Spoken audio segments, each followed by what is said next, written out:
नमस्कार। 1985 में राजेश खन्ना और ऋषि कपूर की एक फिल्म आई थी, जमाना। जमाना का एक गाना था, सरोता कहाँ भूल आए प्यारे ननदोइया। अब सोशल मीडिया पर सरोता तो नहीं लेकिन सिलबट्टे के नाम पर बहुत सारी पोस्ट लिखी जा रही है। सिलबट्टा बहुत ही चलन में है और जिसे देखो वो सिलबट्टे को लेकर पोस्ट लिख रहा है। इसका मजेदार कारण यह है कि एक वरिष्ठ पत्रकार शंभुनाथ शुक्ल ने सिलबट्टे को लेकर एक पोस्ट लिखी। उसके बाद लोगों ने उस पोस्ट को कहा कि यह पोस्ट नस्लवादी है, पुरुषवादी है, महिलाओं का अपमान करने वाली है और न जाने क्या क्या। और कई लोगों ने शंभुनाथ शुक्ल को ब्लॉक कर दिया, कईयों ने उनके खिलाफ, कईयों ने उन्हें अनफ्रेंड कर दिया, कई लोगों ने उनके बारे में ऐसी बातें कही जो आमतौर पर कोई किसी के बारे में नहीं कहता। तो पहले मैं आपको बताता हूं कि क्या क्या लिखा था शंभुनाथ शुक्ल ने अपनी पोस्ट में।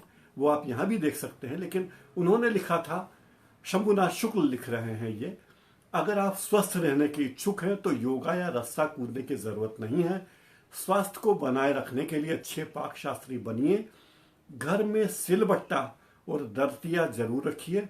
कैथा, मेथी दाना और नारियल की चटनी सिर्फ सिलबट्टे से ही बन सकती है।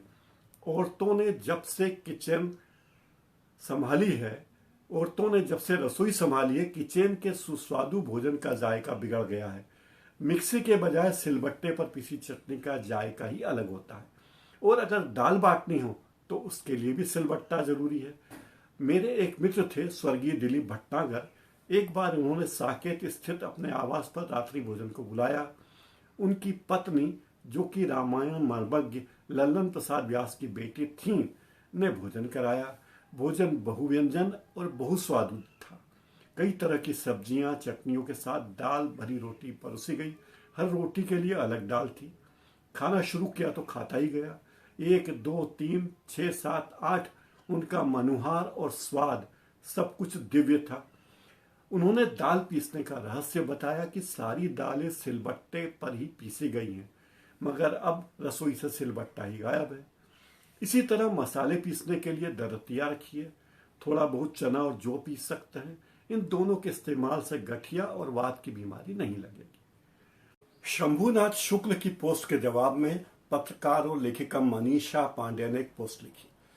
उन्होंने बड़ा व्यंग किया। उन्होंने लिखा कि वैसे तो बात सही है, सिलबट्टे में बड़ा स्वाद था, दरतिया के आटे में भी स्वाद था, घर की भुनी दरी दाल में भी स्वाद था, जैसा कि शुक्ला जी ने बताया। औरतों ने अपने आलस और काम चोरी के चक्कर में इस सारे स्वाद का सत्यानाश कर दिया। शुक्ला जी की नाराजगी जायज है। सिलबट्टे की याद में जिन जिन मर्दों की छाती पर सांप लौट रहा है, उन सब की नाराजगी व जायज है। लेकिन भाइयों, इसका सिर्फ एक ही उपाय है, रसोई पर मर्दों का एक छत्र साम्राज्य, टोटल कंट्रोल।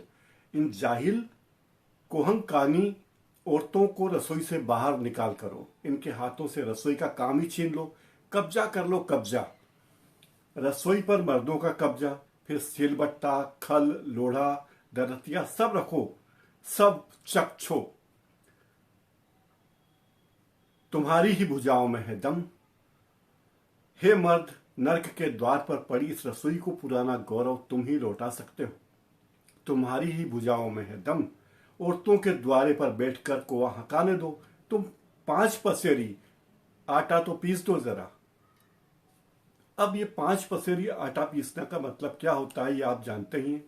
1 पसेरी लगभग 2.5 सेर की होती थी। इसी पोस्ट पर स्वतंत्र मिश्र एक पत्रकार है, उन्होंने कमेंट किया।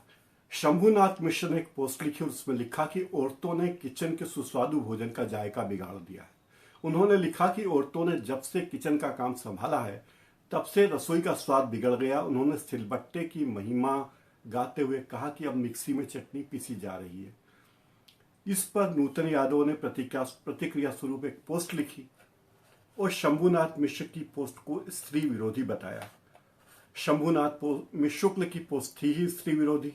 उनकी पोस्ट पर लोगों ने अपनी प्रतिक्रिया जाहिर की और उन्हें समझाने की कोशिश की कि वे गलत सोच रहे हैं और गलत लिख रहे हैं। बजाय गलती मारने के वे गलत हेतरी करते रहे। और फिर स्वतंत्र मिश्र लिखते कि मैंने भी उन्हें अनफ्रेंड कर दिया और उन्होंने उनका नाम सिलबट्टा शुक्ल कर दिया। सिलबट्टा शुक्ल जी को बहुत बहुत धन्यवाद। अपनी आत्ममुग्धता भरी पोस्ट से अब राहत मिलेगी। इस पर बहुत सारे लोगों ने प्रतिक्रिया व्यक्त की है। बोधिसत्व ने प्रतिक्रिया व्यक्त की, बहुत छोटी सी प्रतिक्रिया है। वैसे कलवे हल्दी की गांठ की तरह सिलबट्टे को इधर उधर लुढ़कते शायद खुद ही पिसा जाएं। यह अच्छा नहीं हुआ। उनका जीवन वे जैसे चाहें वैसे जिए।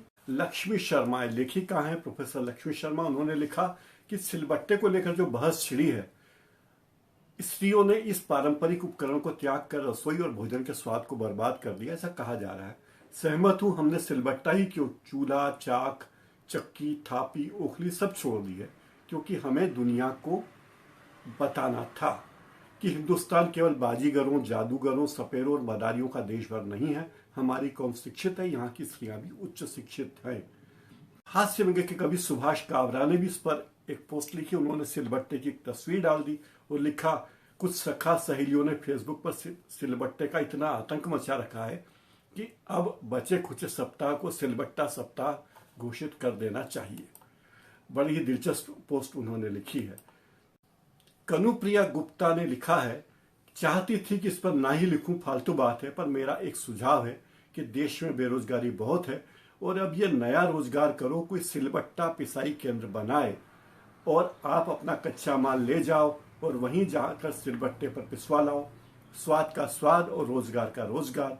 अब ये मत कहना माँ बीवी के हाथ में वो जादू है जो अब नहीं मिलेगा, लेकिन ये बात तो है ही। इस पर कविता कृष्ण पल्लवी ने एक बहुत दिलचस्प टिप्पणी लिखी। उन्होंने लिखा, सिर्फ एक सिलबट्टा सुकुल थोड़ी है, बहुत सारे चूल्हे लाल, कलचुल प्रसाद, मूसलचंद, ओखल देव, कड़ाही नारायण भी हैं। बीते हुए दिनों और पुरानी पड़ चुकी चीजों को याद करते हुए वे सिसक सिसक कर रोते हुए, उनमें से बहुतों के पास प्रगतिशीलता का मुखौटा भी है। ये जो नए जमाने की औरतें हैं, इनकी आंखों में न लाज शर्म है न आंसू।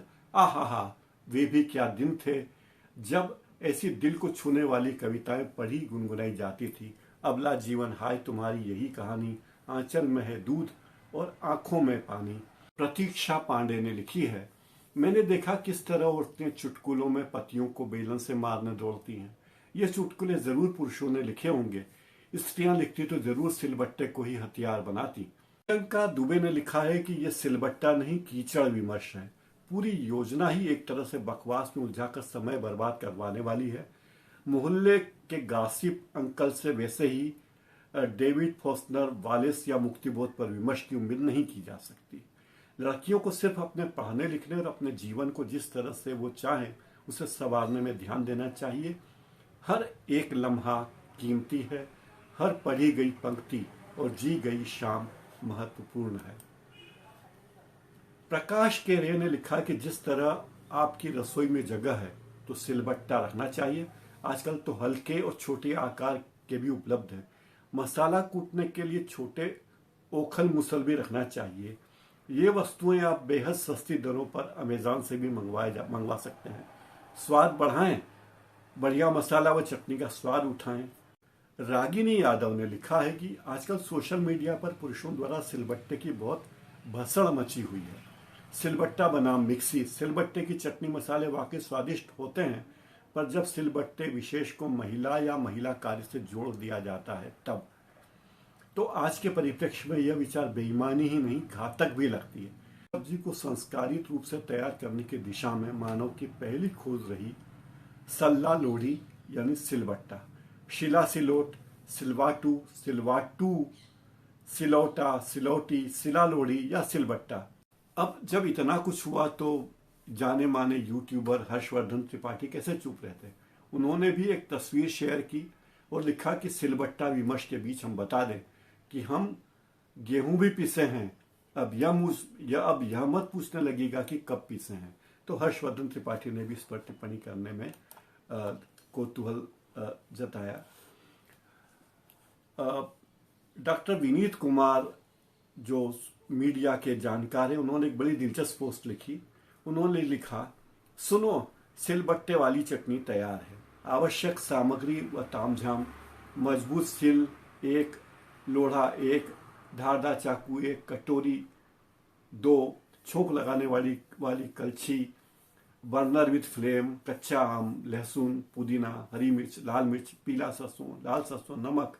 बनाने की विधि: अब इसमें बनाने की विधि जो उन्होंने लिखी है वो बड़ी दिलचस्प है। यदि आप लेजी वेजी टाइप स्त्री हैं और पूरी तरह मिक्सी ग्राइंडर पर निर्भर होकर चटनी के स्वाद की भसड़ कर चुकी हैं, तो हमें सबसे पहले याद करें कि अम्मी माम के सिलबट्टे लोड़े को कहाँ ठिकाने लगा चुकी हैं।